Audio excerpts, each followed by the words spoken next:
Everybody, I kid you not, this is not a drill. I repeat, not a drill.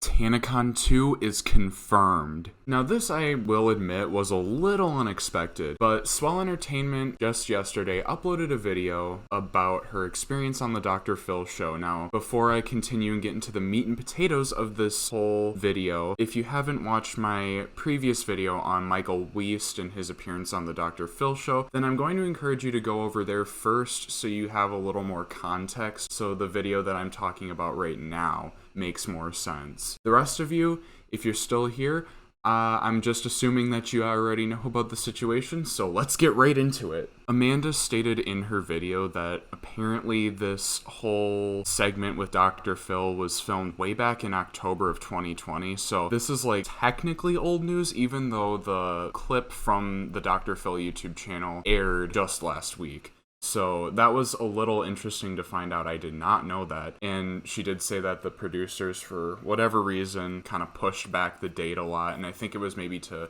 advertise it a little more, to kind of build some hype around it. And she kind of just went on a little bit talking about her experience building up. But the important part, I guess, or the part that I want to talk about that relates to this specific topic, is when she goes into the part of the episode that was essentially cut out and wasn't aired onto the YouTube channel, which I found very interesting. In the original first half, bits of it that I did include in my original video talking about the appearance of Michael Weist, there was a small little bit at the end where Amanda says, so this has nothing to do with you starting a second TanaCon or something like that. Oddly enough, that bit of the video no longer exists on the Dr. Phil channel, which I think can be attributed to the fact that the topic of TanaCon 2 was completely scrapped, even though Amanda does confirm in this video of hers that the producer she was talking with basically gave her permission to bring that up. I'm not going to go into any details or theories on why I think Dr. Phil and his team kind of scrapped the topic of TanaCon 2. Probably I'm just going to say it was attributed to a lack of time, just because they wanted to get other people, like you saw Michael's former associates and business partners, onto the show as well to say their bit. However, regardless of the cut footage, Amanda did reveal that Michael had renewed the TanaCon trademark. And what's very interesting about that is Tana is not a part of this new TanaCon 2 plan. And she revealed that under the details and data for the TanaCon renewed trademark, Michael put down that the name, portrait, and or signatures shown in the mark does not identify a particular living individual, which, if you have a functioning brain, you know is definitely not true. Tana Mojo was the person who came up with the name TanaCon. And I don't know if I said this in my last video or not, but Michael, throughout the whole episode of Dr. Phil, kind of was always taking ownership of the event. He said that he had approached Tana and that he came with the idea of starting a convention, when obviously all you have to do is a quick little internet search and you find the video where Tana herself put on her channel that she wanted to do a TanaCon meet and greet event, kind of in rebellion to VidCon. This was not Michael's idea. It was never his idea. She was the one who approached him. That has been enforced multiple times, easily proven false. However, Swell does bring up that it probably makes sense why he would do this. He's taking ownership because it's potentially avoiding him getting sued. And she actually said that she brought this up in the show and asked about a potential lawsuit because it includes Tana's name and he'd be profiting off of that. And Michael,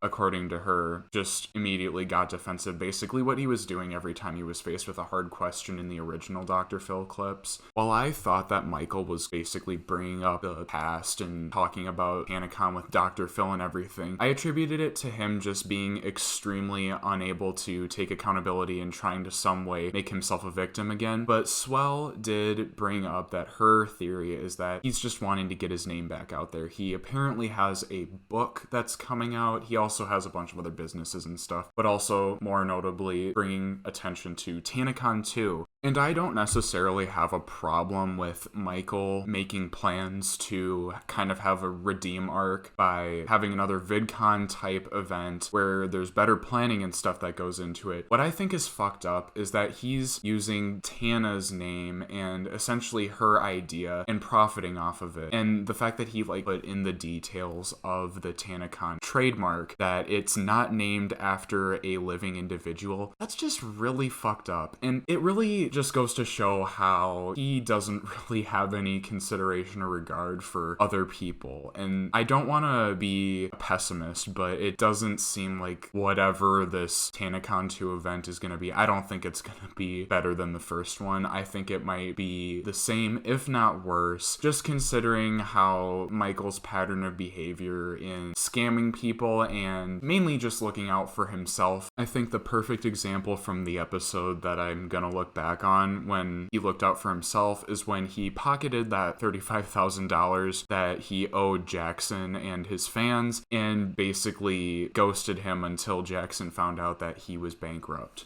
Considering all this newer information that kind of just came out recently, it kind of leads me to believe that the emotion he was showing towards the end bit where he got the message from his mother was most of, if not all, performative to victimize himself even more. I was trying to give him a little bit of the benefit of the doubt on being genuine, but at this point, I just think he's just a full-blown master manipulator, as his former friends and colleagues were saying about him. That being said, let me know what you guys think in the comments below. Let me know if you guys would attend TanaCon 2. I know for a fact that I would not. It would be a massive waste of time. Make sure to like and subscribe if you haven't already. I will see you guys in the next one. I'm out. Peace.